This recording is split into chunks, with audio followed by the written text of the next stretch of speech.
Assalamualaikum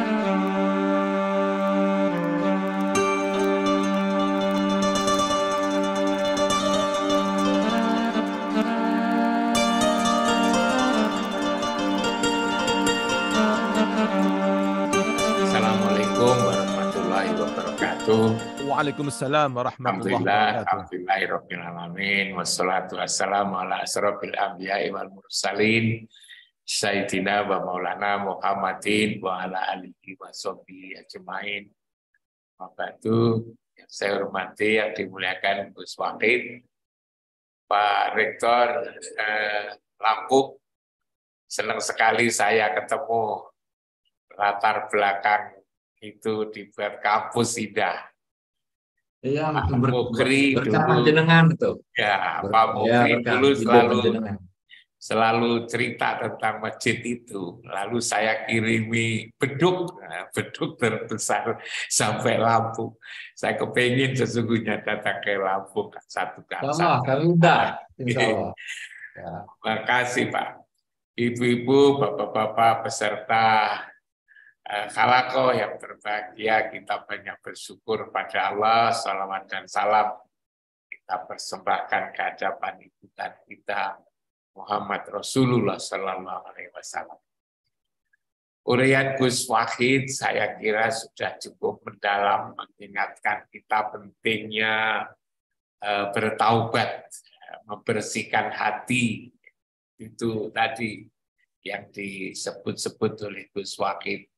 Menyadari akan kesalahan kita dan kita tidak lama, kata Gus Wahid, di dunia ini. Kita hanya sebentar dan saatnya kita akan kembali nanti.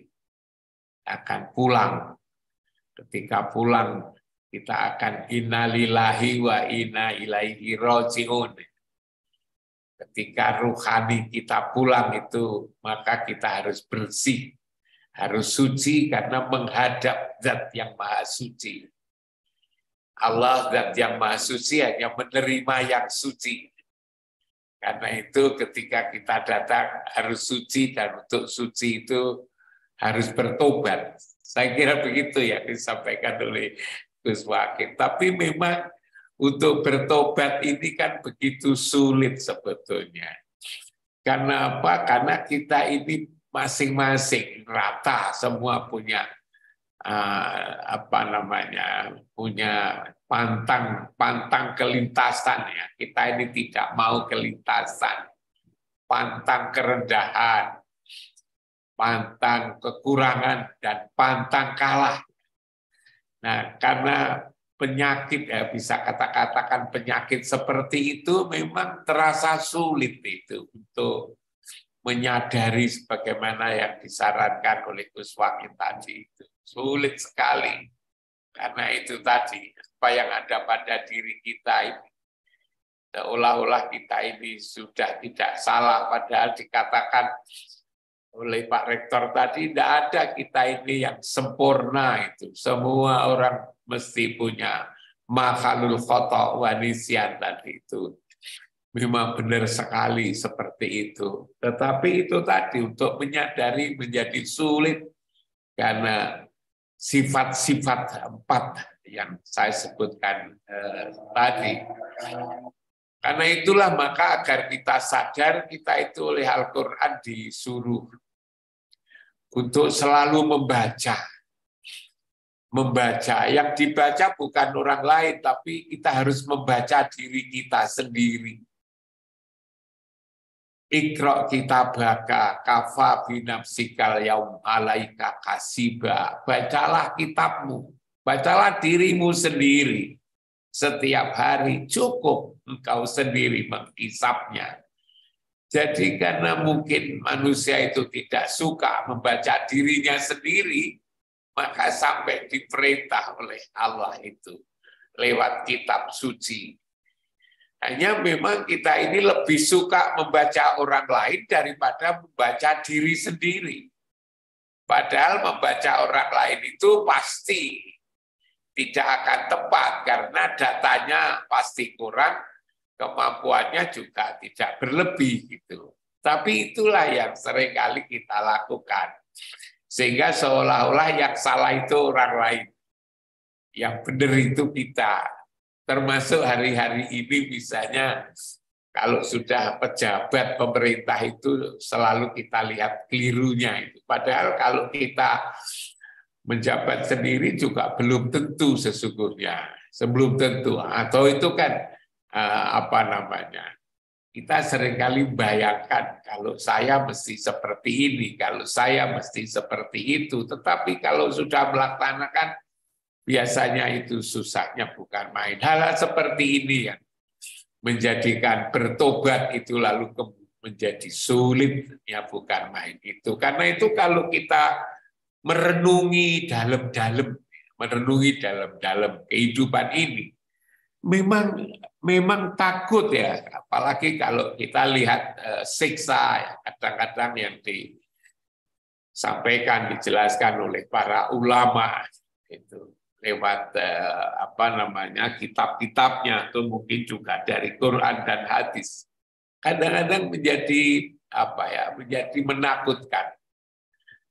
Dari suasana seperti itu, Bapak dan Ibu sekalian, saya kadang suka sekali membaca surat Al-Anfal ayat 33 itu. Karena katakan wa makana Allahu liyu'adzibahum wa anta fihim wa makana Allahu mu'adzibahum wa hum yastaghfirun. Allah tidak akan menghadap siapa saja yang di situ ada Rasul. Dan Allah juga tidak akan mengadab orang-orang yang minta ampun. Tidak akan mengadab bagi orang-orang yang minta ampun. Nah ini Gus Wakid ini ngajak kita ini minta ampun. Jadi surat Al-Anfal ayat 33 itu Gus Wakid itu menghibur sekali menurut saya itu. Tatkala kita seperti putus asa, dosa kok begitu banyak sekali kayak begini ini, lalu kemudian bagaimana kita membayangkan azab Allah ketika kita di akhirat, lalu kemudian kita tidak diterima, kita diadab, disiksa. Ternyata ada ayat yang menghibur kita bahwa Allah tidak akan mengadab orang-orang yang di situ ada Rasul. Allah tidak menghadap kepada siapa saja yang mereka minta ampun, bertobat, itu saya kira. Lalu bagaimana itu bertobat? Itu saya membaca di surat An-Nisa ayat 64 itu. Dikatakan wa ma arsalna min rasulin illa liyuta'a biidznillah. Walau annahum idzalamu anfusahum ja'uka fastaghfirullah wastaghfirallahumur rasul lawajadallahu taubatan rohima. Itu saya ingat-ingat seperti itu. Jadi kalau kamu itu intinya, kalau kamu itu apa namanya, tidak aku mengutus Rasul kecuali untuk ditaati. Manakala kamu telah mendolimi pada dirimu sendiri, pada diri sendiri saja dolim, maka jauhkah, datanglah kamu kepada Rasul, supaya datang kepada Rasul kita ini. Cocok dengan ayat tadi sebelumnya itu. Maka Allah akan mengampuni dan Rasul pun juga akan memintakan ampun atas kesalahan kita. Karena itu kalau kita bicara tentang taubat yang diajak oleh Gus Wakid, memang Rasul ini menjadi kunci bagaimana kita dekat dengan Rasulullah itu.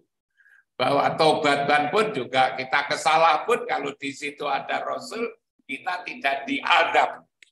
Dan kita untuk bertobat juga supaya datang kepada Rasul. Nah, lalu kemudian datang kepada Rasul itu seperti apa? Lagi-lagi saya selalu mengingatkan sholat. Sholat itu adalah membangun komunikasi antara batin kita itu dengan Allah dan Rasulnya. Menjalin komunikasi 5 kali sehari semalam. 5 kali sehari semalam kita kita menjalin komunikasi dengan Allah dan Rasul-Nya, maka lalu kemudian menjadikan seolah-olah kita tidak terpisah dengan Allah dan Rasul. Maka lalu kemudian itu tadi kita tidak diazab itu. Hanya memang yang berkali-kali saya sebut tidak sembarang sholat yang benar-benar bisa nyambung. Yang disebut dengan khusyuk itu, yang disebut dengan kita bisa bertemu Allah dan Rasul-Nya, mulaku robbihim wa annahum ilaihi rajiun ini. Jadi ini Gus Wahid sedikit yang bisa saya sampaikan, bahwa tobat ini memang mudah, tetapi untuk mau bertobat ini yang susah karena terhalang oleh apa yang ada pada diri kita ini. Yang tadi saya katakan, tidak mau kelintasan, tidak mau kerendahan, tidak mau kekurangan, juga tidak mau kalah. Lalu kemudian kita disuruh sehari-hari untuk membaca diri kita sendiri. Iqra kitabaka kafa binafsikal yaum alaika kasiba. Seharusnya kita selalu baca diri. Tapi lalu kemudian salah sasaran, yang kita baca itu orang lain. Akhirnya orang lain salah, lalu kita benar.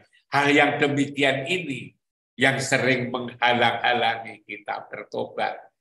Tapi walaupun besarnya kayak apa kekeliruan kita, dosa kita, asalkan kita masih selalu ikut Allah dan Rasul-Nya itu, maka insya Allah kita tidak akan diazab. Kalau kita masih mau beristighfar, mohon ampun di dalam surat Al-Anfal 33 itu kita masih ada peluang untuk selamat.